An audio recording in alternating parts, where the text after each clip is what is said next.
Welcome to VNR news. కేంద్ర ప్రభుత్వం ప్రవేశపెట్టిన బడ్జెట్ తో తెలంగాణకు ఎలాంటి ప్రయోజనం లేదని సిపిఐ రాష్ట్ర కార్యదర్శి వర్గ సభ్యులు తక్కలపల్లి శ్రీనివాసరావు అన్నారు.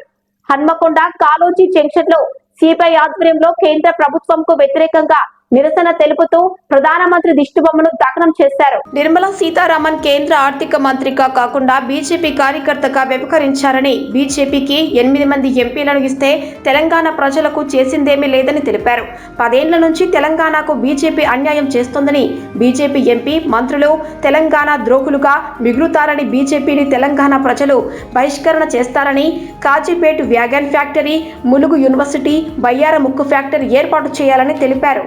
కేంద్ర పార్లమెంట్ లోపల నిర్మలా సీతారామన్ గారు మరి బడ్జెట్ ప్రవేశపెట్టి భారతదేశ ఆర్థిక మంత్రిగా వివరించలేదు. ఎందుకంటే ఈరోజు తెలంగాణ ప్రాంతానికి సంబంధించినటువంటి అనేకమైనటువంటి హామీలు ఉన్నప్పటికీ కనీసం తెలంగాణ పేరును కూడా తన బడ్జెట్ ప్రసంగం లోపల ఉచ్చరించకుండా తీవ్రమైనటువంటి అన్యాయం ఈ తెలంగాణకు చేయడం జరిగింది. తెలంగాణ ప్రజలు గత ఎన్నికల లోపల భారతీయ జనతా పార్టీకి 8 మంది ఎంపీలను అందిస్తే మరి బీజేపీ పార్టీ తెలంగాణకు గుండు సున్నా ఇచ్చింది. ఇది చాలా దురదృష్టకరం. వేరే రాష్ట్రాలకు ముఖ్యంగా బీహార్కు కావచ్చు, లేదంటే ఆంధ్రప్రదేశ్కి కావచ్చు అనేక ప్రత్యేకమైన నిధులు కేటాయించడం జరిగింది. వాళ్ళకు నిధులు కేటాయిస్తే మాకే అభ్యంతరం లేదు. కానీ తెలంగాణకు ప్రత్యేకమైనటువంటి నిధులు ఏమాత్రం కూడా కేటాయించకుండా అసలు రావాల్సినటువంటి నిధులను కూడా ఇవ్వలేదు. విభజన చట్టం లోపల తెలంగాణ రాష్ట్రానికి రైల్వే సంబంధించినటువంటి కోచ్ పరిశ్రమ కాజీపేటలో ఇస్తామన్నారు, బయ్యారంలో ఉక్కు పరిశ్రమ ఇస్తామన్నారు, గిరిజన విశ్వవిద్యాలయం ములుగు లోపల ఇస్తామన్నారు. ఇవన్నీ కూడా విభజన చట్టంలో పేర్కొన్నటువంటి అంశాలు. తెలంగాణ రాష్ట్రం ఏర్పడిన నాడు మరి వీటన్నిటికీ కూడా నిధులు ఇస్తామని చెప్పి పార్లమెంటులో చట్టం పాస్ అయింది. కానీ బీజేపీ పార్టీ ఎప్పుడైతే అధికారంలోకి వచ్చిందో వీటన్నిటినీ కూడా తుంగలో తొక్కి తెలంగాణ రాష్ట్రానికి అన్యాయం చేస్తూ ఉన్నది. గత 10 సంవత్సరాలుగా అన్యాయం జరిగింది. ఈరోజు కూడా తెలంగాణ రాష్ట్రానికి అన్యాయం జరిగింది.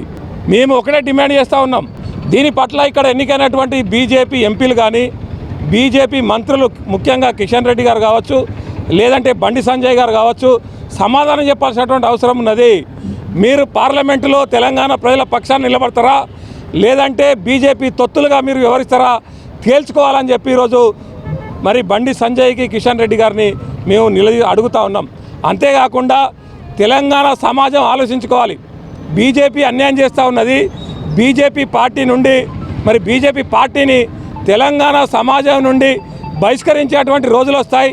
అందువలన బీజేపీ ఇప్పటికైనా కూడా తమ తప్పులను తెలుసుకొని ఏదైతే పార్లమెంట్ లోపల చర్చ జరుగుతుందో చర్చ జరిగినటువంటి సందర్భంగా చేసినటువంటి తప్పులను సరిదిద్దుకొని కాజీపేటలో కోచ్ పరిశ్రమ, ములుగు గిరిజన విశ్వవిద్యాలయానికి, బయ్యారం ఉక్కు పరిశ్రమకు, తెలంగాణ రాష్ట్రంలో వెనుకబడ్డటువంటి జిల్లాలకు ప్రత్యేకమైనటువంటి నిధులు కానీ, ఇక్కడ రావాల్సినటువంటి ప్రత్యేక ప్రాజెక్టులకు సంబంధించినటువంటి అంశానికి సంబంధించిన నిధులు కానీ కేటాయించాలి. లేని పక్షం లోపల తెలంగాణ ప్రజలు బీజేపీ మీద, కేంద్ర ప్రభుత్వం మీద పెద్ద ఎత్తున ఆందోళనలు చేస్తారని చెప్పి సందర్భంగా హెచ్చరిక చేస్తూ ఉన్నాం.